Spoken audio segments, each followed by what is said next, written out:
तो दोस्तों, अगर इस बरसात के सीजन में आप भी सब्जियां लगाने की सोच रहे हैं और किसी ऐसी फसलों की तलाश में हैं जो बिल्कुल कम खर्चे में ग्रो हो जाए, यानी कि बिल्कुल कम खर्चे में उनकी खेती हो जाए, तो आज का ये वीडियो आपके लिए काफी ज्यादा इंफॉर्मेटिव हो सकता है। दोस्तों, आज के इस वीडियो में मैं आपको 3-4 ऐसी सब्जियों की फसलों के बारे में जानकारी देने वाला हूं जिनकी खेती आप बाकी सभी सब्जियों से इस समय पर सबसे कम खर्चे में कर सकते हो। यानी कि जुलाई और अगस्त माह में जितनी भी तरह की सब्जियां लगती हैं, इन सब्जियों की खेती आप सबसे कम खर्चे में कर सकते हो। यानी कि लगाने का जो खर्चा है वो बिल्कुल नाम मात्र का खर्चा है, किसी भी तरह का आपका खर्चा नहीं होगा। सिर्फ आपको बीज का खर्चा करना है और जमीन की तैयारियों का खर्चा करना है, बाकी किसी भी तरह के खर्चे की जरूरत नहीं है।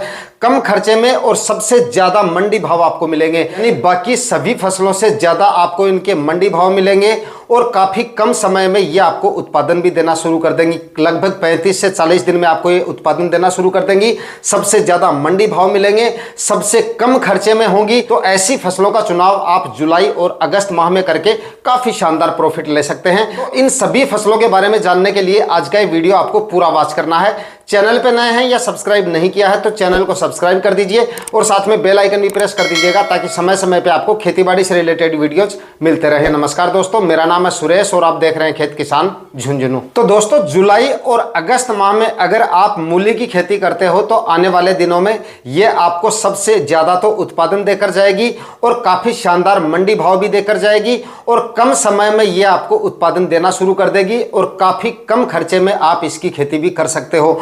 अगर आप 1 एकड़ में मूली की खेती करते हो तो लगभग आपका 5 से 6 हजार के बीच में तो बीज का खर्चा होगा और इसके अलावा सिर्फ आपका जो कल्टीवेशन का खर्चा होगा वो खर्चा होगा। इसके अलावा आपका और कोई ज्यादा खर्चा नहीं होने वाला। ज्यादा से ज्यादा अगर आप जोड़ के चलें तो 3,000 रुपए आप इसका जो है जमीन की तैयारियों का खर्चा जोड़ सकते हैं और 5 से 6 हजार के बीच में आप बीज का खर्चा जोड़ सकते हैं। इसके अलावा आपको कोई और खर्चा करने की जरूरत नहीं है। ड्रिप इरिगेशन अगर आपके पास नहीं है तो आप वैसे प्लेन जमीन पे भी आप इसकी खेती कर सकते हो। फव्वारा विधि से भी आप मूली की खेती कर सकते हो। क्यारियां बनाकर भी मूली की खेती की जा सकती है। लेकिन अगर आपके पास फव्वारा इरिगेशन है तो आप फव्वारा इरिगेशन से इसकी खेती करोगे तो वो ज्यादा सुटेबल रहेगा। सिर्फ और सिर्फ एक मिट्टी पलटने वाले हल से गहरी जुताई करें, मूली के बीजों का छिड़काव करें और सिंचाई कर दें और उसके अलावा आपको और कुछ करने की जरूरत नहीं है। ना ही तो आपको 3-4 कल्टीवेशन करने पड़ेंगे, ना ही आपको कोई ज्यादा मात्रा में गोबर की खाद डालनी पड़ेगी और ना ही बाद में आपको कोई फर्टिगेशन और स्प्रे लेने की जरूरत है। सिर्फ आपको सावधानियां रखनी है। जमीन की तैयारियां शुरू करने से पहले जमीन के अंदर बीच में कोई झील वगैरह ना हो, यानी कि ऐसी जमीन का चुनाव करें जिसमें जल भराव की समस्या ना हो। गहरी जुताई करें और उसके बाद में इसकी खेती करें। खाद उर्वरकों की बात करें तो 40 से 50 केजी आप इसमें डीएपी खाद डाल सकते हैं और कोई भी किसी भी तरह की आपको खाद डालने की जरूरत नहीं है मूली की खेती के लिए। और आपको आने वाले दिनों में ये आपको काफी शानदार मंडी भाव देके जाएगी। लगभग 15 से 20 रुपए केजी के आपको इनके मंडी भाव मिल जाएंगे और मूली की फसल से काफी शानदार उत्पादन निकल के आता है। इस वजह से 15 से 20 रुपए केजी भी अगर आपकी मूली मार्केट में जाएगी तब भी आप एक अच्छा प्रॉफिट इससे ले सकते हैं, क्योंकि भाई आपका खर्चा तो इससे ज्यादा होने वाला है नहीं। इसलिए जो भी मुनाफा होगा वो आपका शुद्ध मुनाफा होगा। तो इसलिए आप जुलाई और अगस्त माह में मूली की खेती करते हैं तो एक शानदार प्रॉफिट मूली की फसल आपको देकर जा सकती है। अगले नंबर पर दोस्तों, जुलाई और अगस्त माह में आप हरे धनिये की खेती करके काफी शानदार मुनाफा ले सकते हैं। इसमें भी आपका कोई ज्यादा खर्चा नहीं होने वाला। सिर्फ आपका बीज का खर्चा ही इसमें होगा और इसमें भी आपका जमीन की तैयारियों का खर्चा होगा। इसके अलावा ना ही तो आपको कोई बेड बनाने की जरूरत है, ना ही कोई गोबर की खाद ज्यादा मात्रा में डालने की जरूरत नहीं है। सड़ी हुई गोबर की खाद थोड़ी हल्की मात्रा में डाल दें, यानी कि 2 से 3 ट्राली आप डाल दें, काफी है। और इसके अलावा आप 30 से 40 केजी इसमें डीएपी डाल दें और 20 से 25 केजी इसमें आप यूरिया डाल दें। इसके बाद में आसानी से आप इसकी खेती कर सकते हैं।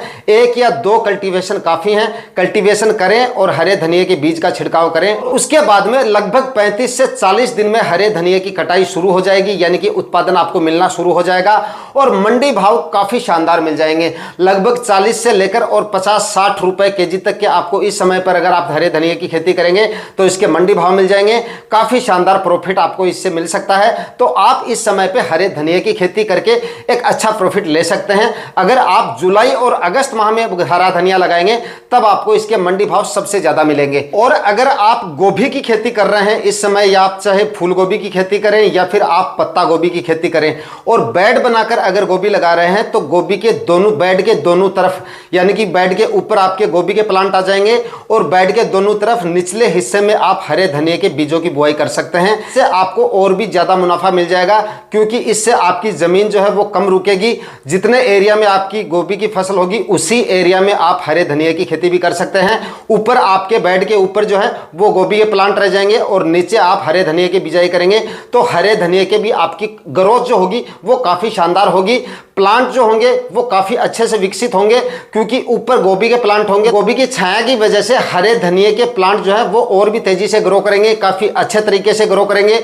उत्पादन आपको और भी ज्यादा मिलेगा।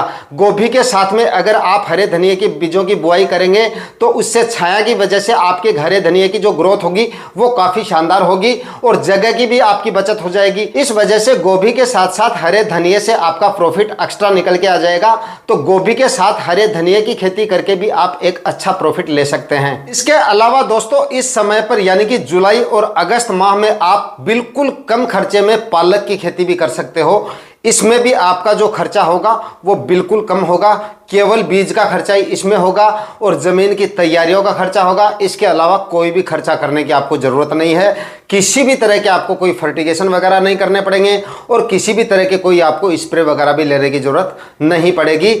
कम समय में ये आपको उत्पादन देना शुरू कर देगी। लगभग 35 से 40 दिन में हार्वेस्टिंग कर सकते हैं आप, पहली हार्वेस्टिंग। और जो इसके मंडी भाव है वो भी आपको 40 से 50 रुपए केजी तक के मिल जाएंगे। एक अच्छा उत्पादन आपको इससे निकल के आ जाएगा और अच्छा प्रॉफिट आपको ये फसल देके चली जाएगी, क्योंकि उत्पादन भी अच्छा मिलेगा और मंडी भाव भी इसके आपको काफी शानदार मिल जाएंगे। बिल्कुल कम खर्चे में, कम समय में और अधिक मुनाफा देने वाली फसल आप इस समय पालक के रूप में ले सकते हैं। अगर आप इस समय पे सब्जियां लगाने की सोच रहे हैं तो जो 3 सब्जियां मैंने बताई है, इन तीनों सब्जियों का चुनाव करके आप काफी अच्छा प्रॉफिट ले सकते हैं।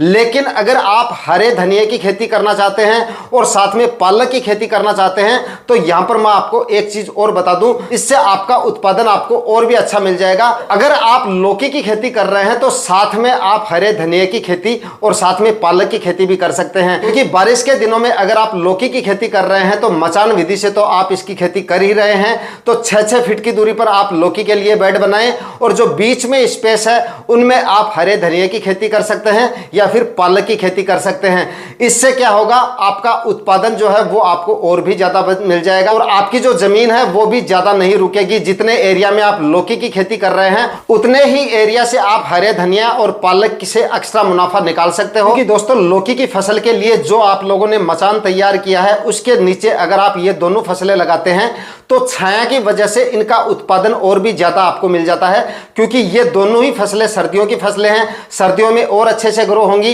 तो छाया की वजह से टेम्परेचर इनका और अच्छे से मेंटेन रहेगा। इस वजह से इनका जो उत्पादन मिलेगा आपको वो काफी शानदार मिल जाएगा। तो बताए गए तरीके से अगर आप इनकी खेती करेंगे तो आपका उत्पादन और भी ज्यादा आपको मिल सकता है। दोस्तों आज के वीडियो में इतना ही। वीडियो अगर आपके लिए इंफॉर्मेटिव रहा तो वीडियो को लाइक शेयर जरूर कीजिएगा। चैनल पे नए हैं तो सब्सक्राइब जरूर करके जाइएगा। मिलते हैं किसी और वीडियो में नए टॉपिक के साथ, तब तक के लिए जय हिंद, जय भारत।